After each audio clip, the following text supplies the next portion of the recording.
So, ako, ang personal assessment ko, this might be the biological mother ni Alice Guo. Ayan ha. So, based on my tanong-tanong ko, tsaka yung mga family business niya, itong si Wen Yi, nandun lahat eh. Ayun mga utol ha. Yung Wen Yilin ang hinihinala ni Senator Win Gatchalian na siyang biological mother ni Mayor Alice Guo. At kung yun ay mapapatunayan nila, mapagdidikit nila sa Senado, ay mapapatunayang Chinese talaga si Alice Guo at hindi Filipino. Mapapatunayan na lahat ng ibinibintang sa kanya kung ano pa man. Kung ano pa mang kinasasangkutan niyang mga kaso o issue nito ni Mayor Alice Guo. Kaya napaka-essential o napaka-importante na malaman talaga kung eto nga bang Wen Yilin na to ay tunay na nanay ni Mayor Alice Guo. Pero yun na talaga yung hinala nila. Mga karunungan, kaalaman, teorya, kasaysayan, hiwaga at mga bagong tuklas. Alamin natin.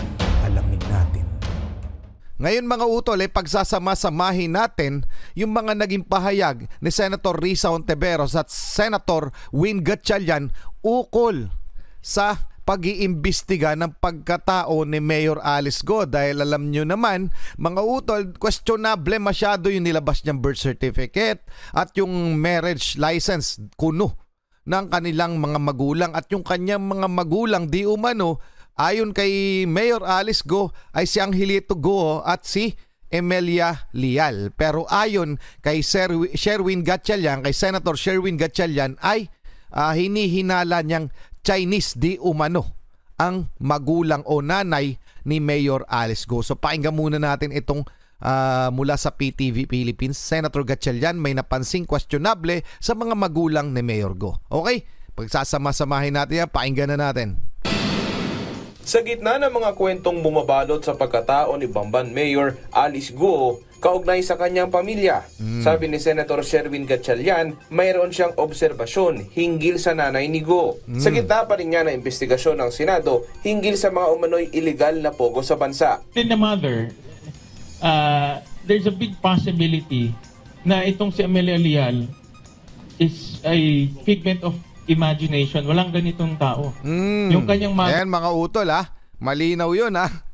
Oh, sabi ni Senator Win Gatchalian, syempre matatalino ng mga tao to. Sabi ko nga logic lamang yan no? So mapagtatag ninyo yan. Kaya lang, kailangan talaga ng enough evidences. Okay? So tuloy muna natin. Is a figment of imagination. Walang ganitong tao. Yung kanyang mother is another person. At itong taong si Wen Yi, I'll just show to, parang pinapakilalang nanay niya doon sa mga taga doon sa Valenzuela. Okay. So, ako, ang personal assessment ko, this might be the biological mother ni Alice Guo. Ayan mga utol. Di umano mula kay Senator Win Gatchalian ay si yung Wen Liying ang posibleng biological mother ni Mayor Alice Guo. Kasi yun daw di umano ang pinakikilala ni Mayor Alice Guo doon sa mga tao sa Valenzuela na kanyang ina.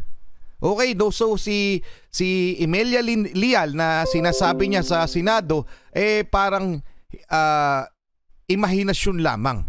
Bagkos itong si Wen Yilin ang kanyang totoong nanay. Bago tayo magpatuloy dito, puntahan muna natin yung isang statement naman ni Senator Risa Hontiveros tungkol dito mga utol. Eto na po yan. Game na. Company. The document contains the names of all the incorporators, one of which is a certain Wen Yilin. Ayan mga utol, Wen Yilin na incorporator ng kanyang isa sa kanyang mga negosyo. Alongside with the mayor's name. Hontiveros said the identity of Mayor Guo's mother is crucial to this whole saga, saying if her mother is proven to be Chinese, as well as her father, then it could only mean the mayor is not a Filipino. Senator... Yun naman talaga mga utol Kaya importanteng malaman kung sino yung mga magulang ni Mayor Alice Guo dahil dun magpapatunay kung talagang Pinoy si Mayor Alice Guo. Kasi kung Pilipina ang kanyang nanay, pwede siyang Filipino. Okay, pero kung parehas Chinese ang kanyang mga magulang ay hindi siya Filipino. Okay mga utol, balikan lang natin konti ha. As her father, then it could only mean the mayor is not a Filipino.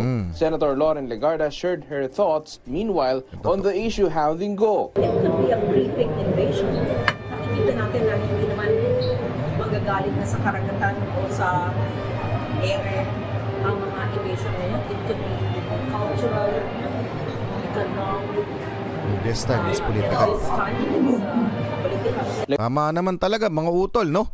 Kumbaga nagbabaon na sila ng mga agent dito. Okay? So yun yung pinapatunayan. Pero ayon nga sa iba mas fokusan daw yung pag-iimbestiga sa operasyon ng Pogo. Pero napakalaking question kasi ng pagkatao nito ni Mayor Alice Go. Pero tama yung sinasabi ni Senator Win Gatchalian kung malalaman at saka ni Senator Risa Ontiveros kung malalaman yung mga magulang niya mapapatunayan na Chinese. So automatic no Chinese siya. Hindi siya pwedeng maging Pinoy. Okay? So kasi kiniklaim niya na Filipino siya. Pero until the time na hindi napapatunayan ito, questionable talaga ang kanyang citizenship. Bukod pa doon sa mga kinakaharap niyang kaso na kasabwat siya doon sa Pogo operation at ano pa mang sindikatong nakapaloob dito o nasa likuran nito. Okay? Balikan lang natin tong si Senator Win Gatchalian. Okay? Doon sa Win Yilin. So, ako, ang personal assessment ko, this might be the biological mother ni Alice Guo. Ayan ha. So, based on my tanong-tanong ko, tsaka yung mga family business niya, itong si Wen Yi, nandoon lahat eh. Pinabulaan Ayun mga utol yung Wen Yilin ang hinihinala ni Senator Win Gatchalian na siyang biological mother ni Mayor Alice Go. At kung yun ay mapapatunayan nila, mapagdidikit nila sa Senado, ay mapapatunayang Chinese talaga si Alice Go at hindi Filipino. Mapapatunayan na lahat ng ibinibintang sa kanya kung ano pa man. Kung ano pa man kinasasangkutan niyang mga kaso o issue nito ni Mayor Alice Go. Kaya napaka-essential o napaka-importante na malaman talaga kung eto nga bang Win Yilin na to ay tunay na nanay ni Mayor Alice Go. Pero yun na talaga yung hinala nila. Okay? Kailangan na lang ikabit. Kung hindi, at kung eto bang si Mayor Alice Go, mailalabas niya yung kanyang sinasabing may biological mother na di umano'y si Amelia Leal, malaking bagay para sa kanya yun. Ngunit ayon nga kay Senator Win Gatchalian, figment of imagination. Hindi tunay na tao si Amelia Leal. Gawa-gawa lamang. So anong masasabi nyo dyan mga utol? Okay, pa-comment na lang. Tuloy na muna natin to. Ano naman ni Gatchalian na sarsuela ang pagdinig matapos mailang kumukwestiyon na parang bumaling na raw kay Go ang usapin. Hindi naman daw lumihis. Lumawak pa nga ang kanilang investigasyon. Tama. May mga lumapit pa nga raw sa kanila at nagsumbong na mula sa mga homeowners. Tulad na lang sa isang village sa Parañaque.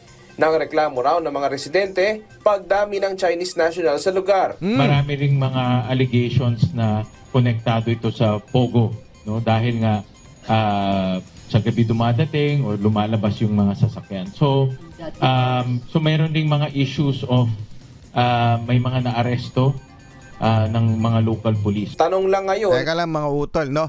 Susunod nating pag-uusapan yung bahay, yung address na binigay ni Mayor Alice Go na di umano kanila daw tinirahan sa Valenzuela. Okay, at tayon doon sa aking napanood, itinatanggi ng owner ng bahay na kilala niya si Mayor Alice Go. Okay mga utol, bago tayo ipagpatuloy yan, painggan natin tong statement ni Senator Win Gatchalian sa kapihan sa Manila Bay tungkol pa rin kay Alice Go. Birth certificate, iba-iba yung taon ang nakasulat doon. So and this is consistent across 4 birth certificates of allegedly her children, no? Si Sheila Go, si Ximen Go, at mayroong bagong na-discover taga Caloocan. Si Wesley Go. Tatlo na pala yung kapatid ni Mayor Alice Go. Dati tinatanggi niya. Dati yung unang investigasyon, yung unang hearing sa Senado, sabi niya siya'y nag-iisang anak ng Amelia Leal doon sa tatay niyang si Angelito Go. Ngayon, napag-alaman sa Senado na may 3 pa siyang kapatid na ang nanay at tatay ay iisa. Doon lalo lumalabo. And ngayon nga, hinihinalang hindi yung Amelia Leal ang kanyang nanay, biological mother, bagkos yung Wenyi Lee di umano. So hindi pa yun napapatunayan, pero yun na yung hinala ng Senado sa tunay na nanay ni Mayor Alice Go. Okay? No? Si Seaman and si Wesley sa Caloocan nag-late registration. Pero nag-child duty sa Valenzuela. Ayun. Tumira rin sila sa Valenzuela. No, Dami tumira rin tinirahan, sila sa no? Valenzuela. Magkatabi lang kasi kami, kapitbahay kami. No, so Pero hindi mo natatandaan siya. Wala siya natatandaan. Hindi ko maalala, sir. Di ba hindi sabi niya? maalala. So, may point. Lupit, no, mga utol. Tumira sa Valenzuela, hindi maalala. And then yung tinuturong tinirahan, yung address sa Valenzuela, hindi sila kilala nung may-ari ng lugar. So ilalabas natin yan sa susunod nating video, mga utol. Hahanapin ko lamang para mas malinawan natin. Tutuloy na muna natin, ha? Pointers, may deliberate and conscious effort na magsinungaling at mag-supply ng wrong information. At yun na ngayon yun. kasi ang birth certificate natin napakatibay eh. Yun ang basic document hinihingi ng lahat. Totoo. Pag kukuha ka ng passport, birth certificate hihingin. Pag pa-file ka ng candidacy, pag chinek mo Filipino ka, pag tinignan yung ebidensya, birth certificate. It's a very powerful document. Pero napakadali naman doktorin. Ang problema, nababayaran yung yung departamentong nagre-release nun. Yun ang pinaka-problema talaga dyan. Kaya mga utol, nilalabas ko rin yung hearing naman tungkol doon sa anomalya di umano dyan sa PSA at saka sa LCR, no? Yung local civil registry na pwedeng kuwaan, na nakukuwaan ng mga birth certificate. Autentikado yun, ha? Galing yan sa mga departamento na nagre-release talaga ng ating birth certificate, PSA pa. 'Di ba? Kung ganun kadali kumuha ng birth certificate, napakarami mga Chinese na pwedeng ibang foreign national na madaling maging Pilipino by birth, no? 'Di ba mga utol, ganun lang kasimple. Kasi nababayaran. Tuloy na muna natin. Sindikato din daw sa Meron din. Ayun Meron din nangyayari rin yan. Unfortunately, yung taong tumanggap ng records o tumanggap ng application na Angelito Go, namatay na. Yung pamatindi. Namatay na. Pero iniimbestiga na po sa Kongreso itong anomalya di umano sa PSA at sa LCR, mga utol. At nilabas ko yan, no? Nilabas ko yan dito sa atin. Tingnan nyo na lamang. Ilalagay ko yung link sa description ng ating video para makita nyo yung kasalukuyang investigasyon ng Kongreso sa anomalya di umano sa PSA at sa LCR tungkol sa paglalakad ng mga birth certificate, including Bureau of Immigration na nasasangkot dito sa investigasyon nito. So lalawak talaga yan. Ang tanong ng bayan, meron bang makukulong? So ano masasabi nyo mga utol? Pa-comment na lang. Hanggang doon lang muna. Maraming salamat. Muli ako sa Target Achilles in behalf of The Real South Pride Production. Ako'y nagpapasalamat sa walang sawa niyong pagsuporta. Kayo mag-iingat. Keep safe. God bless. At saludo po ako sa inyo lahat. Maraming salamat po.